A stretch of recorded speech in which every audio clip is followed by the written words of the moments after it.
Hi, I'm Weston. I love talking about the Rangers. I'm here to talk about Game 4 of the Eastern Conference quarterfinals, where the Rangers lose 2-1 again to the New Jersey Devils, allowing them to take both games in Madison Square Garden and even the series at 2-2. I have no words whatsoever about that game. After two of the most dominating games I've ever had the pleasure to watch the Rangers play, where they go into the Devils' house and beat the brakes off of them in back-to-back games. They have nothing positive to take from that. Nothing at all. Right? They didn't have anything to hang their hat on. Nothing on the penalty kill, nothing on the power play, nothing 5-on-5. They had nothing. They had a breakaway goal, or not even a breakaway goal. It was a penalty shot goal in the first game and a power play goal in the second one. But their power play even in the second game went like 1 for 5. Right? It was bad. It was bad. They had nothing to hang their hat on. The Rangers beat them into the dirt in the first two games. And you head into Game 3 for the Rangers, right? And this is, we're not even going to talk about Game 4 yet. You head into Game 3 for the Rangers. Chance to put the nail in the coffin. They don't. Game 4, you have to do it now, because if you don't, they go back to their house with all the momentum after tying the series. And ironically, the last time the Rangers played a Game 4 in the playoffs, I was here. I was in this exact spot.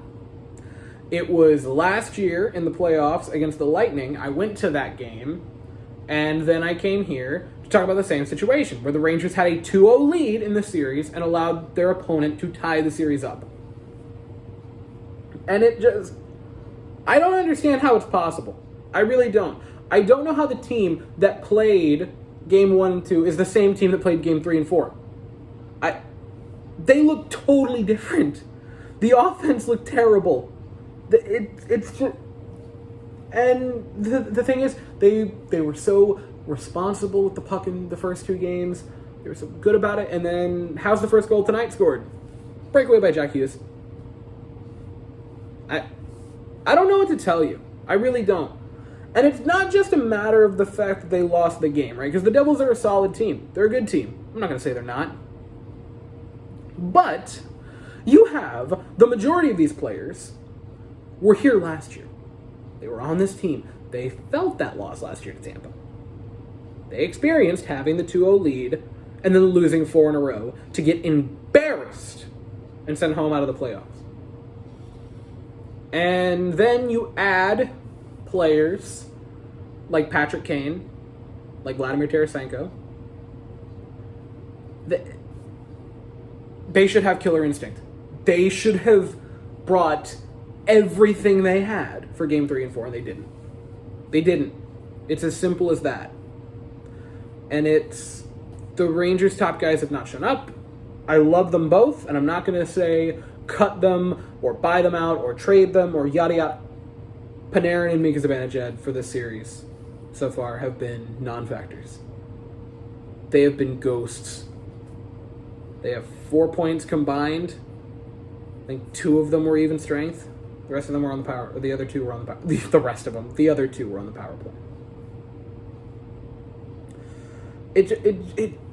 It mind boggles me that you could experience that loss last year and not enter the same exact scenario a year later and do the same thing. The exact same thing. I don't know how it's possible.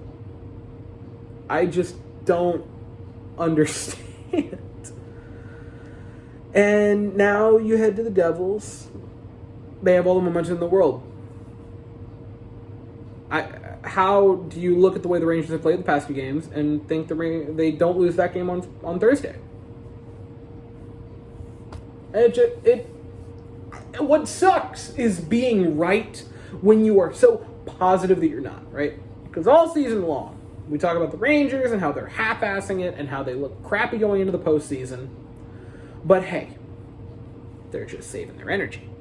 They're just saving up that oomph, the gas, and they're going to bring it when the playoffs start. And they did for the first few games. They brought everything they had. They embarrassed the Devils. You feel great. I record a podcast with Evan, good friend of the channel, We sit there and we talk for an hour about how could you not feel great about them? How couldn't you? We bit in with both teeth, took a massive bite of that burger, that belief burger, and I think most fans did. How couldn't you? Legitimately. And even Devils fans, how couldn't you? How couldn't you see those first two games, and if you're a Devils fan, not lose hope, and if you're a Rangers fan, not just feel on cloud nine?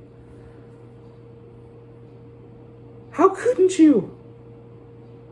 And in the podcast, we both say, the only way the Devils get back into the series is if the Rangers stop trying. If they allow themselves to just fall flat. If they allow, I'm not taking anything away from the Devils because they have won both games. But it would be because the Rangers allowed the Devils to crawl back into the series. And the Devils haven't looked great in these two games. They've been meh. I still don't think they have a game where they've gotten over 30 shots on net through 4 games. A team that had gotten at least 30 shots on net in every game since March 14th, I believe. Rangers held them to under 30 in all 4 games. They've scored 2 goals twice, 1 goal and 1 goal. 6 goals in 4 games. Shesterkin is playing, I mean, some of the best he's played. He's allowing a goal and a half per game, and he's 2-2. I don't have a positive spin for you going into Game 5. I don't know what to tell you. Play like you did in Game 1 and 2, and burn the film of Game 3 and 4.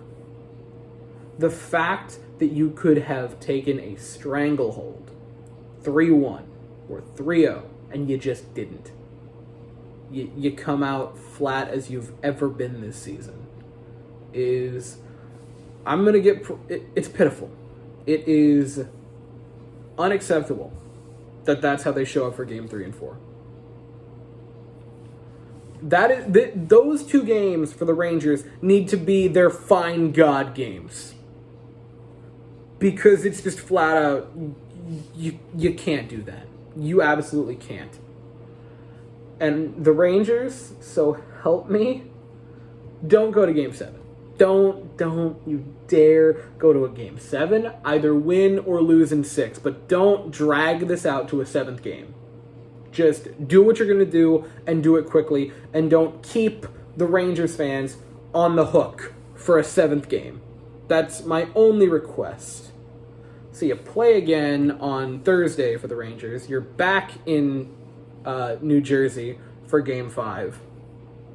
And do what you're going to do. Just either win Thursday and Saturday or lose them both. But I can't take a 7th game of this. I can't do it. That's Thursday at 7:30. I'll be here afterwards to talk about it. But as for right now, that's all I have. So if you enjoyed this video, please consider to like and subscribe. Thank you all so very much for watching. I hope you all have an absolutely fantastic day. And as always, go Rangers.